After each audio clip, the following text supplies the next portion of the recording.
लंबे सफर के बाद सौदागर अहमद अपने घर लौटा। कई महीनों तक उसने रेगिस्तान की धूप, भूख और तन्हाई झेली थी। कपड़े फटे थे, चेहरे पर थकान थी, लेकिन दिल में एक ही सुकून था। अब घर पहुंच गया हूँ। घर में दाखिल होते ही उसकी बीवी आयशा ने धीरे से कहा, अहमद, एक बात कहनी है। अहमद ने प्यार से पूछा, क्या हुआ आयशा? आयशा ने नजरें झुकाकर कहा, हमारे स्नान घर के पास जो पेड़ है उसे कटवा दो। जब मैं नहाती हूँ उस पर बैठे परिंदे मुझे देखते हैं, मुझे बहुत शर्म आती है। अहमद यह सुनकर बहुत प्रभावित हुआ। उसके दिल में आया, मेरी बीवी कितनी शर्म और हया वाली है। उसने एक पल भी नहीं सोचा, कुल्हाड़ी उठाई और पेड़ काट दिया। पेड़ गिरते समय हवा में एक अजीब सी सिसकी गूंज गई। कुछ ही दिनों बाद वह फिर से तिजारत के लिए निकल पड़ा। कई महीनों बाद अहमद वापस लौटा। घर का दरवाजा खोला और उसने जो देखा उसकी दुनिया तोड़ दी। उसकी बीवी आयशा एक गैर मर्द के साथ सो रही थी। अहमद की आंखों से आंसू बहने लगे। उसने कोई हंगामा नहीं किया, बस चुपचाप घर छोड़ दिया और बिना कुछ कहे बगदाद शहर की तरफ चल पड़ा। बगदाद में अहमद को बड़े कोतवाल यूसुफ के यहाँ मुलाजमत मिली। वह ईमानदारी से काम करता और साथ में छोटी तिजारत भी करने लगा। कोतवाल के यहाँ एक शेख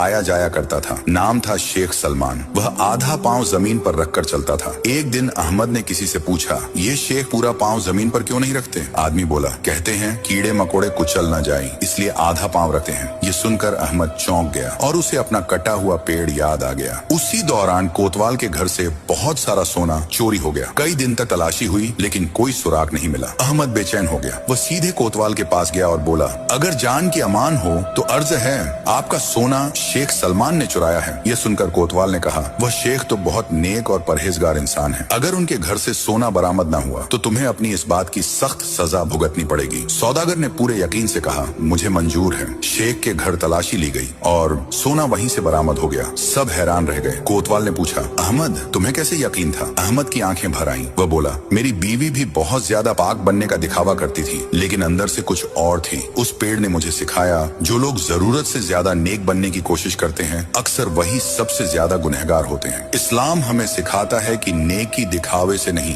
बल्कि सच्चे अमल से पहचानी जाती है। जो इंसान जरूरत से ज्यादा पाक बनने का नाटक करता है अक्सर वही अपने गुनाह छुपा रहा होता है। अल्लाह देर करता है मगर इंसाफ जरूर करता है।